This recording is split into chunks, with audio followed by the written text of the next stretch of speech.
안녕하세요. 나의 하버드 수학시간 저자 정광근입니다. 2020년 새해가 밝았습니다. 새해 복 많이 받으시고 꿈꾸고 계획하신 모든 일들이 다 이루어지시기를 기도하겠습니다. 2019년 연말에 약속드린 대로 2020년을 맞아 고교 수학, 공통수학 1 상과 하를 여러분들과 같이 공부해 보려고 합니다. 그래서 오늘은 첫 시간으로 이 다항식 부분에 대해서 말씀을 드릴 텐데요.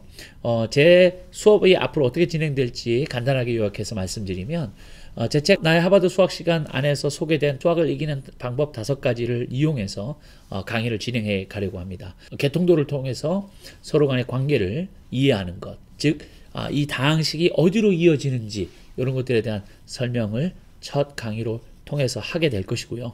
그리고 이제 중간중간에 어떤 문제들을 가지고 훈련해야 될지, 또 어떤 문제를 가지고 좀 깊이 생각하는 훈련을 해야 할지, 또 어떤 것들을 이렇게 뭉쳐서 주말이나 하루를 제대로 온전히 투자해서 통으로 공부해야 되는지, 그리고 이런 문제들이 나왔을 때 생각하고 질문하고 이걸 왜 배우는 거지? 내가 이걸 할 수 있게 되면 뭘 할 수 있게 되는 거야? 하는 그런 질문들을 중간중간 던져 드리면서 생각하게 만들어 드릴 예정입니다. 이 다항식 첫 단원을 한번 보시겠습니다. 다항식은요, 다항함수의 뼈대가 되는 기본 형태입니다. 여러분들 여기 보시면 단원 소개가 나와 있죠. 미래출판사에서 나온 교과서를 기본으로 해서 제가 지금 소개해 드리고 있습니다. 수학 1 상에 보면요, 첫 단원이 다항식의 연산이고, 그리고 두 번째 중단원이 나머지 정리와 인수분해입니다. 이 다항식의 연산이라는 것은 일단 다항식이 뭔지 아셔야 되겠죠. 그리고 다항식을 더하고 빼고 곱하고 나누고를 할 수 있어야 되는 그런 과정에 대한 내용들일 것이고요. 그리고 두 번째는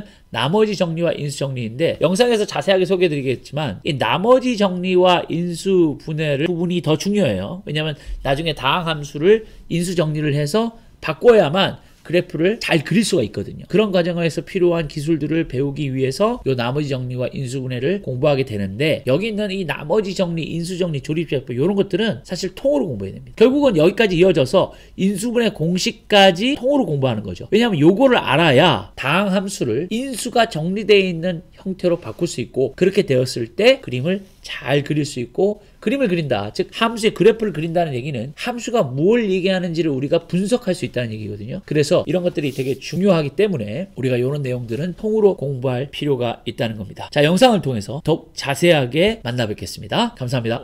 이 다항식을 왜 우리가 고교 공통수학 과정에서 처음으로 접하는지를 좀 설명해 보도록 하겠습니다. 이 다항함수는요, 대수함수의 기초가 되는 유리함수에 이 다항함수가 들어 있습니다. 자, 이건 너무 어렵게 생각할 필요가 없고요. 우리가 지금 고등학교 과정에서 배우게 될 앞으로의 함수는 크게 초월함수와 대수함수로 나눌 수가 있습니다. 뭐 지수함수라든지 뭐 로그함수 이런 거 있죠. 그리고 삼각함수, 요것들은 초월함수들이 되는데, 이런 것들은 그래서 같이 뭉쳐서 배웁니다. 지수와 로그를 같이 한 주제로 배우게 되고요.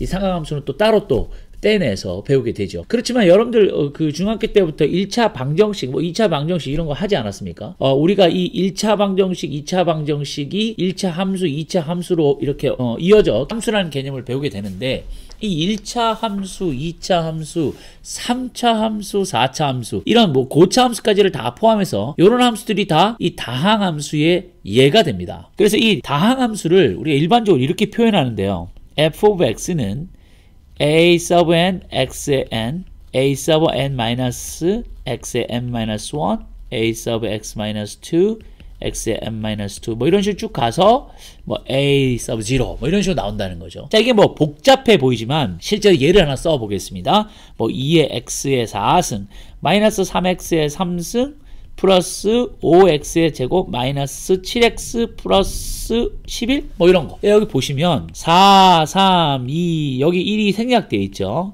1은 쓰지 않지만 여기 생략되어 있다고 볼 수 있겠죠. 그래서 요거는 이제 상수항이 되겠고, 이런 식으로 우리가 내린 차순으로 이 디그리 차수를 하나씩 내려 쓰면서 이런 식으로 표현하는 형태를 다항함수라고 합니다. 그러니까 결국은 다항함수를 배우기 위해서는 이 다항식이라는 거를 알아야 되겠죠. 고교 수학 과정의 가장 중요한 축이 되는 이 다항함수를 배우기 전 단계로 이 다항식을 배우게 되는 것을 알 수 있습니다. 그러니까 제일 첫 단원이 다항식이 되는 거죠. 이 다항함수라는 건요, 심지어 이제 공학수학으로 올라가면 이 테일러 급수라는 거를 공부하게 되는데, 이 테일러 급수는 좀 뭐 워낙에 방대하고 또 내용이 설명할 것들이 많기 때문에 뭐 지금 자세하게 설명을 하질 않겠지만, 이 테일러 급수라는 것은 좀 전에 말씀드린 그 초월함수 있죠. 뭐 지수함수, 로그함수, 사인, 코사인, 심지어 역사인함수, 역코사인함수, 뭐 이런 함수들에 대한 것들을 이 다항함수로 표현할 수 있다라는 겁니다. 그렇죠? 근데 여기서 이제 중요한 거는 급수죠. 계속 이어져 나가죠.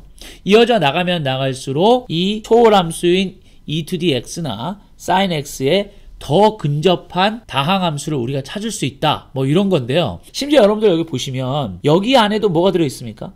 이거 다항함수인지 보이세요?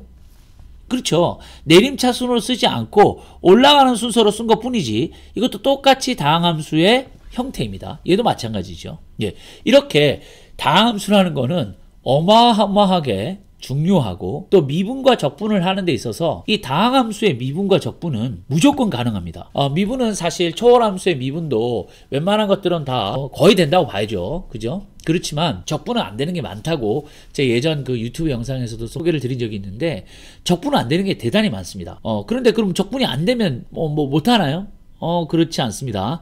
여러분들께서 이 테일러하고 맥라우린 시리즈를 이 다음에 배우게 되면요, 우리가 그 직관적으로 적분을 할 수 없는, 즉 정적분을 구할 수 없는 것도 이 테일러하고 맥라우린 시리즈를 이용해서 초월함수를 이런 다항함수로 바꾸게 되면 가능해집니다. 자, 이것들은 이제 나중에 미적분을 공부할 때 제가 좀 더 다시 자세하게 설명할 기회가 있다고 믿습니다. 자, 우선 이 상태에서 넘어갈게요. 자, 다시 한번 말씀드립니다. 제가 왜 자꾸 다항식에서 다항함수를 얘기하냐고요? 그렇죠. 이 다항식은 결국은 본론은 다항함수입니다. 이 다항함수를 공부하기 전에 다항함수의 뼈대가 되는 그 형태를 공부하기 위해서 이 고교 1 공통 수학과정에서 다항식을 배우는 것을 설명하기 위해서 제가 지금 이 다항함수 얘기를 계속 하고 있습니다. 이미 여러분들 그 1차 함수, 2차 함수는 보셨어요. 자, y는 x, y는 x제곱, 뭐 이런 것들 배우셨죠? 예. 그런데 이것을 함수로 표현하면 이렇게 쓸 수 있고요. 얘도 이렇게 쓸 수 있습니다. 요것이 이제 방정식의 표현 방법이고, 얘가 함수의 표현 방법인데 사실 같아 보이지만 좀 다릅니다. 왜냐하면 이 함수의 이 노테이션은요, 원의 방정식 같은 데 쓸 수가 없습니다. 왜냐하면 원은 함수가 아니기 때문이죠. 자, 무슨 말씀이냐면 x제곱 플러스 y제곱은 1이다. 요것이 반지름이 1인 원의 방정식이거든요. 그런데 얘를 우리가 함수로 표현할 수 없습니다. 무슨 얘기냐면 이런 식으로 쓸 수 없다는 얘기죠. 얘는 함수가 아닙니다.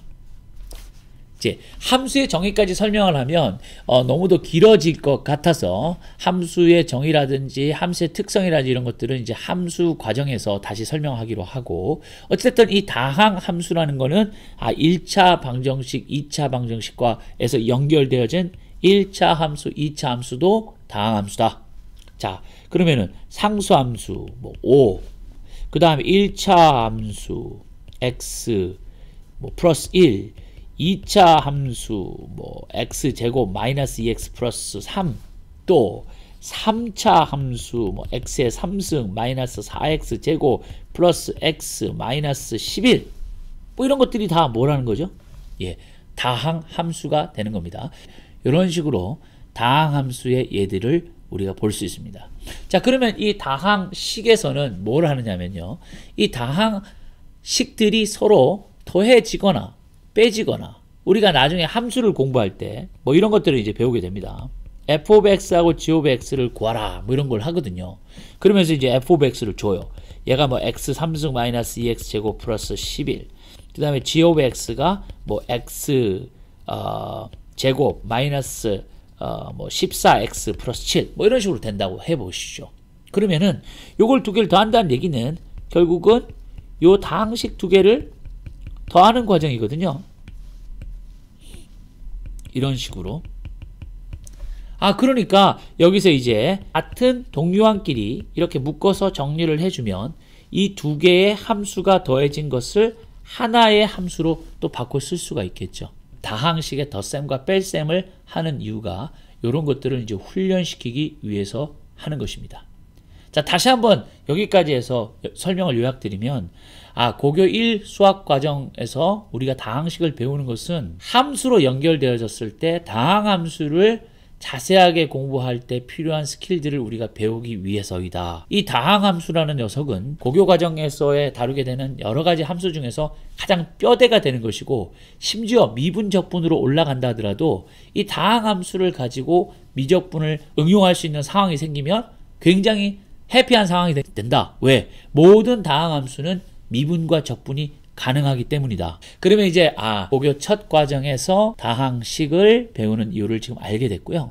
그런데 처음에는 이제 다항식을 더하고 빼고 이런 걸 가르치죠. 다항식의 연산을 배웁니다. 그 다음에 두 번째 주제가 나머지 정리와 인수분해라는 걸 배우거든요. 그러면 이 녀석은 왜 하는지 한번 보겠습니다. 자, 여러분, 이게 지금 제가 여기 다항함수 3개를 지금 이렇게 써놨어요. 그런데 여러분, 이 상태로는 이걸 딱 보고, 이 다항식을 딱 보고 이 다항함수의 그래프가 어떻게 생겼을 것이다, 대략적으로 생각하기 어렵습니다. 하지만 얘에 대한 인수분해를 해서 우리가 이런 형태의 인수분해가 되어 있는 다항식의 형태를 가지고 있다면 어떨까요? 그러면 그림을 굉장히 정확하게 그릴 수 있습니다. 물론 이것도 대략적인 그림이지만 인수분해를 하지 않았을 때에 비해서는 훨씬 정확한 그림을 그릴 수 있어요. 우리가 이렇게 인수분해를 해놓지 않으면 얘를 가지고 우리가 얘기할 수 있는 거는 뭐 이 정도예요. 얘가 3차니까 뭐 대충 뭐 이렇게 생겼겠구나, 뭐 이 정도지 얘가 어딘지 이런 것들을 알 수가 없어요. 그렇지만 이제 얘가 인수분해가 이렇게 됐다고 하면 그림을 아주 꽤 정확하게 그려볼 수가 있는 것이죠. 자, 보면 여기가 마이너스 1이라고 할까요? 여기는 3이라고 하고 여기가 5라고 해봅시다. 그럼 그래프가 어떻게 그려지냐면 이렇게 올라왔다가 내려왔다가 다시 올라가는 이런 형태의 3차 방정식이 되고, 이 점이 0,15라고 하는 y절편이 된다라는 것을 우리가 대략 그릴 수 있다는 거죠. 밑에 것도 한번 더 해볼까요? 자, 지금 이 상태로서는 우리가 얘가 그림이 대충 어떨 것이다라는 걸 알기가 쉽지 않다고 말씀드렸습니다. 자, 그렇지만 얘를 어떤 식으로든 인수분해를 했어요. 자, 그렇게 되면 얘가 예를 들어서 x 곱하기 x-2의 제곱 x 플러스 3으로 인수분해가 됐거든요. 저는 이제 미리 해놨기 때문에 이렇게 바로 쓸 수 있습니다. 자, 그러면 이제 요것도 그림을 그리기가 쉬워집니다. 왜 이렇게 인수분해가 된 식을 가지고 그림을 이렇게 그릴 수 있습니까? 라는 질문은 지금 일단 하지 말아 주시고요. 제가 이것도 또한 꼭 설명을 해드리겠습니다. 지금 제가 이 설명을 하는 이유는요, 다음에 배우게 되는 다항식의 연산, 다항식의 덧셈과 뺄셈, 곱셈과 나눗셈 다음에 배우게 되는 인수정리 있죠? 나머지 정리, 인수정리, 그리고 뭐 조립제법, 인수분해 공식, 이런 것들을 왜 배우는지를 설명하는 겁니다. 그러니까 이런 식으로 다항함수가 주어졌을 때 이걸 가지고는 우리가 할 수 있는 게 별로 없다는 거예요. 그렇지만 얘를 가지고 이렇게 인수 정리를 해서 인수의 형태로 이 다항함수를 바꾸면 어떻다고요? 그림을 그리기가 굉장히 쉬워진다는 겁니다. 자, 이거 같은 경우는 어떻게 되냐면 4차이기 때문에 그림이 이런 식의 형태가 기본적으로 됩니다. 그렇다고 했을 때 3은 그냥 지나오고요. 마이너스 3은. 그 다음에 1도 그냥 지나갑니다. 근데 2에서는 이렇게 스쳐 지나가듯이 이렇게 올라가는 형태의 그림이 그려지는 것이죠. 예, 저는 지금 이것만 가지고 있었다면 제가 이런 그림을 대략 그릴 수가 없습니다. 제가 이렇게 인수분해해서 인수로 다 정리가 되어 있기 때문에 가능한 것이거든요. 하나만 더 하면 y는 x의 4승 플러스 x의 3승 마이너스 2x 제곱, 이 다항함수도 제가 이렇게 인수분해를 하지 않습니까? 예, x 마이너스 1 x 플러스 2 x 제곱, 이런 식으로 인수 정리가 되어 버리면 어떻게 한다고요? 그림을 그릴 수 있습니다. 이렇게. 자, 이 애도 4차니까 뭐 결국 이런 식으로 되겠죠. 그리고 마이너스 2라는 값을 지날 것이고 0을 지날 것이고 또 1도 지날 것이니까 그래프가 마이너스 2를 그냥 지나고요. 0은 이렇게 터치 앤 턴이고 이렇게 가죠. 2차이기 때문에. 자, 이런 식의 그림이 그려지는 겁니다. 자, 왜 그런지 지금 되게 궁금하시지만 조금만 참아주세요. 말씀을 드리려고 하는 핵심은 왜 두 번째 단원, 이 큰 다항식이라는 단원에 중단원이 2개가 있는데요. 다항식의 연산이 있고 나머지 정리와 인수분해라는 두 번째 단원이 있는데 이걸 왜 하느냐는 겁니다. 이 나머지 정리와 인수분해는 결국은 팩터링, 인수분해화하기 위해서 필요한 도구들이거든요. 그걸 배워야지 이 다항함수를 이 형태로 바꿀 수 있어요. 이렇게 바꾸면 뭐 할 수 있다고요? 예, 이런 그림을 대략적으로 우리가 찾을 수 있다 이 말씀입니다. 그래서 우리가 이 인수분해와 나머지 정리를 중단원 두 번째에서 배우게 되는 것을 제가 설명해 드렸습니다. 네, 어떻게 영상 잘 보셨습니까? 영상을 통해서 이 다항식이라는 것을 설명을 하기 위해 다항함수를 계속해서 언급을 했습니다.